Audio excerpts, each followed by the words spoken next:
Chapter 3. Finding a Friend. The next morning, it was quieter than usual at the breakfast table. Only the sound of silverware and chewing interrupted the awkward silence.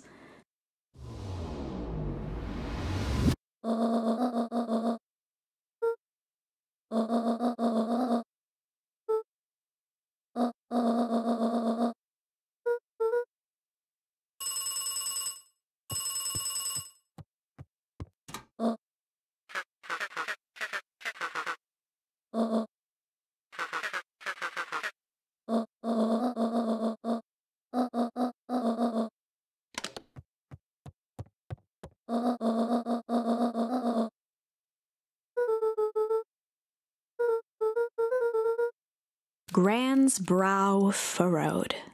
She let out a long sigh. Her voice was quiet and even.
Luca was desperate to check in with Rollo.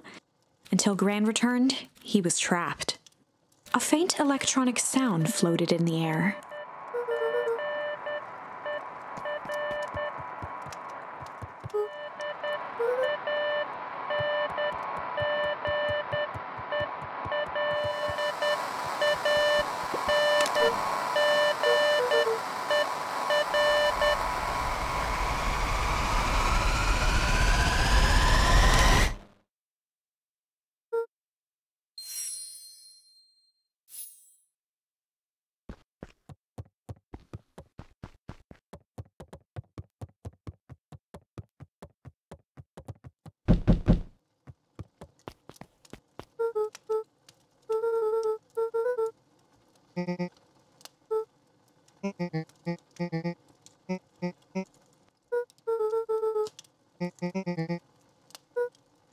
A pit formed in Luca's stomach.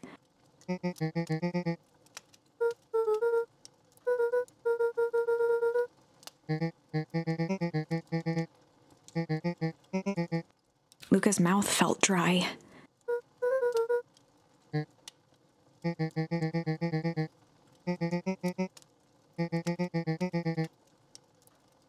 Luca could feel his heart beating in his throat.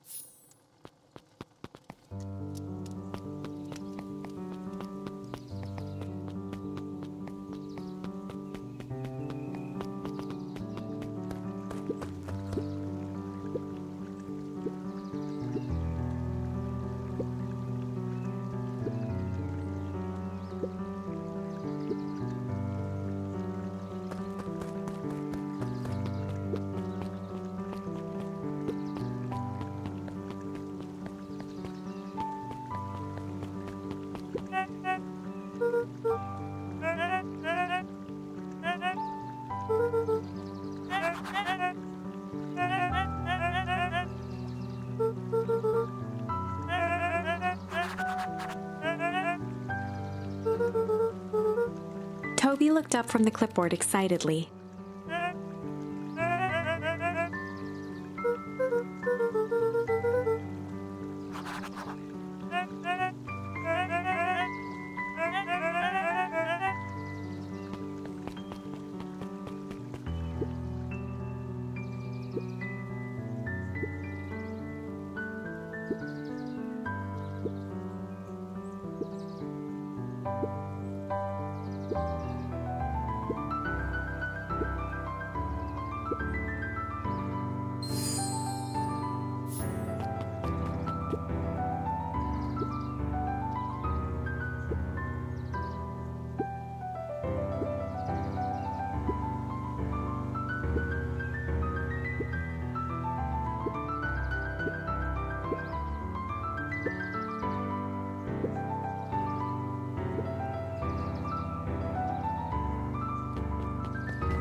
We all know Beacon Pines is a great town. What you may not know is great towns grow from mighty roots.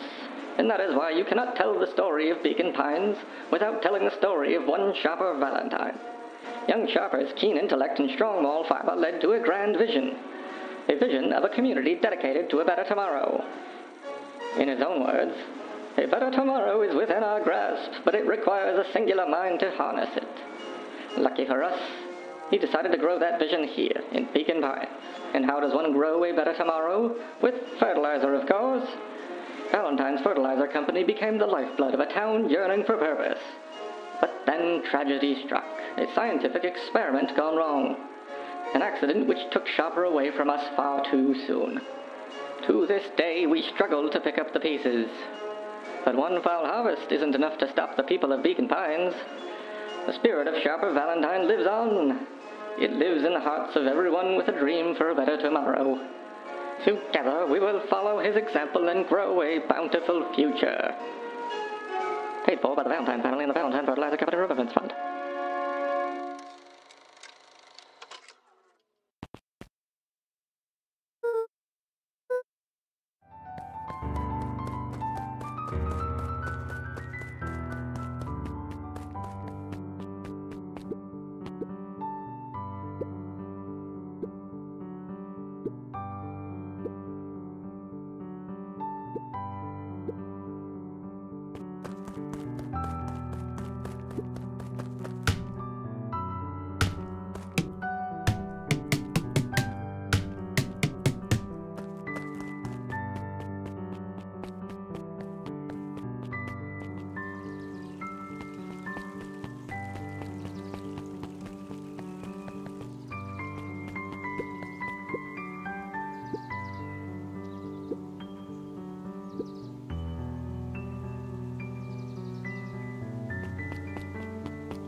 Luca peeked up at the beehive. It appeared to be deserted.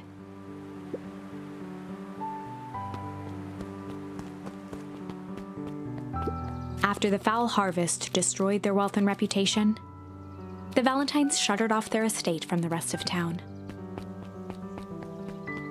The Valentine mansion loomed over every other building in town, both figuratively and literally.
Oh, the cobs I've eaten.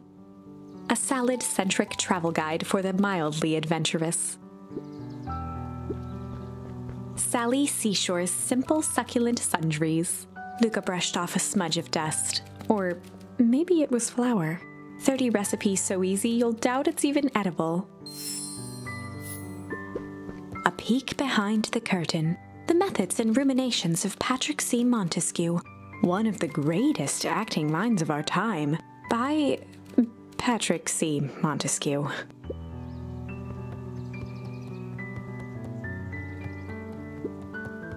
There were rarely any actual new additions, simply a variety of existing content rotated into the front display each week.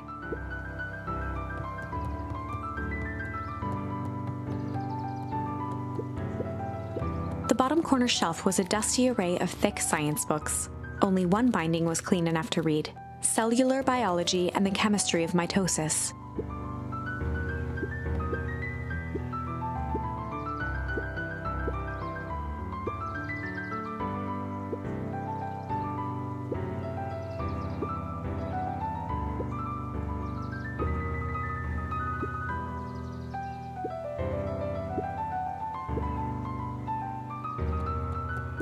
Mycological phosphorescence.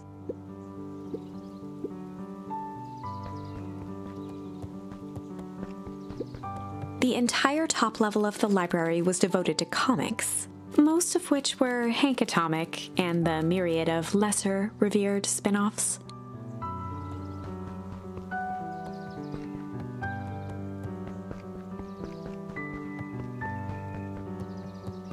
Kato volunteered at the library during the summers. He wasn't very social, so he'd dedicate each summer to becoming an expert in a single subject, making him a reliable source of very particular knowledge. If you were to ask Kato something he didn't know, he'd escape into the dusty old bookshelves and return with just the right thing. Kato was lost in his reading. Luca crooked his neck to see the title: Introduction to Melitology.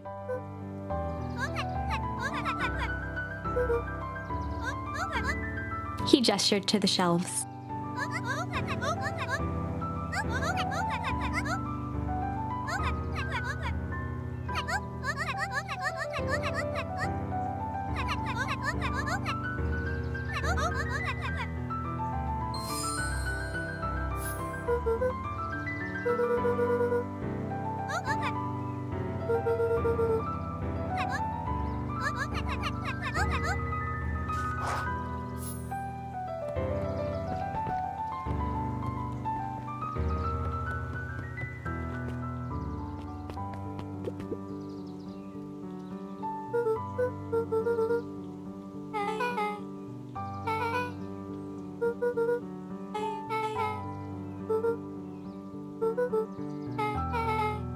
Beck's family moved often, giving her little time to establish any real connections.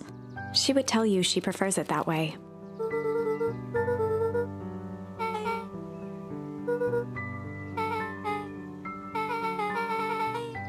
Luca shifted his feet uncomfortably.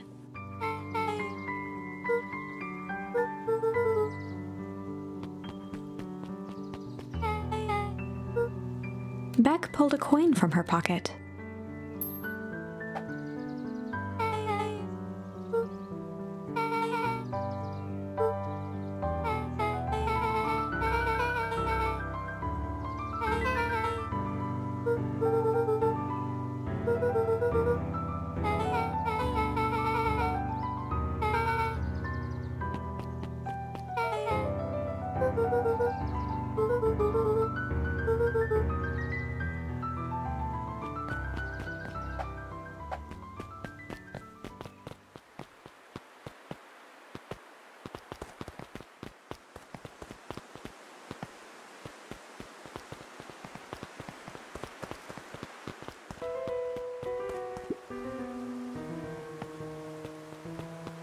Luca felt a chill as he approached Beck.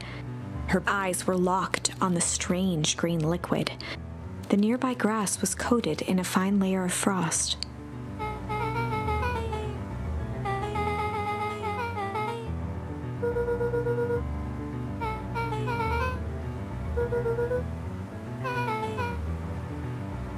Luca watched as Beck dipped a broken tree branch into the goo.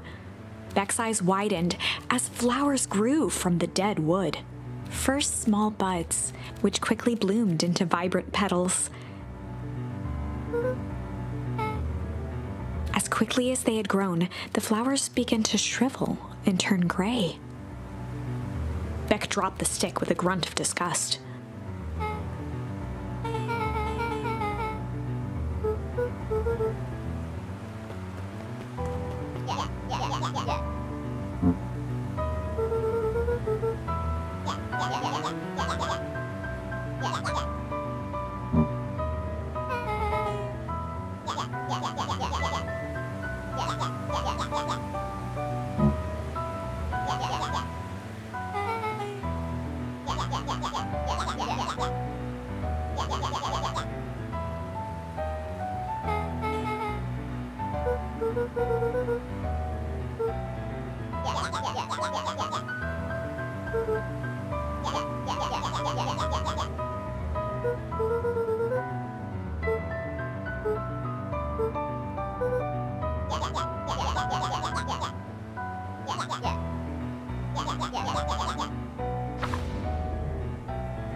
Iggy took a step towards Luca, his sneer lit by the glowing puddle. Beck could see tears welling in Luca's eyes, his fists clenched. Some things about Beacon Pines were very different from the city, but a bully from a hayseed town is really no different from a city bully. Beck took a deep breath and thought.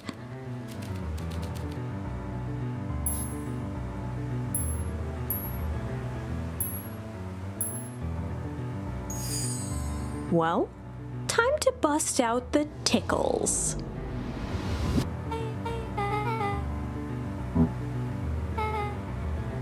Beck lunged forward and began to tickle under Tish's arms.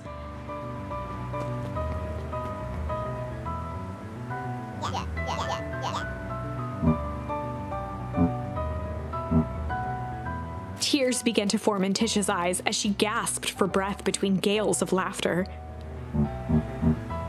Beck redoubled her efforts until Tish finally had had enough.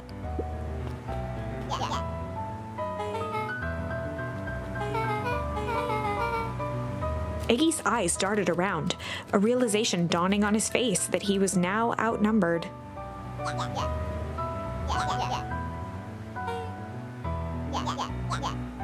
Iggy kicked at the puddle before making his escape.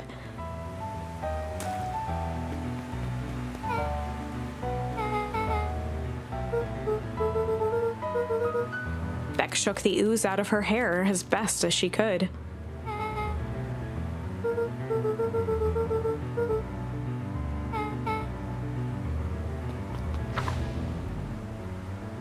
Chapter 4.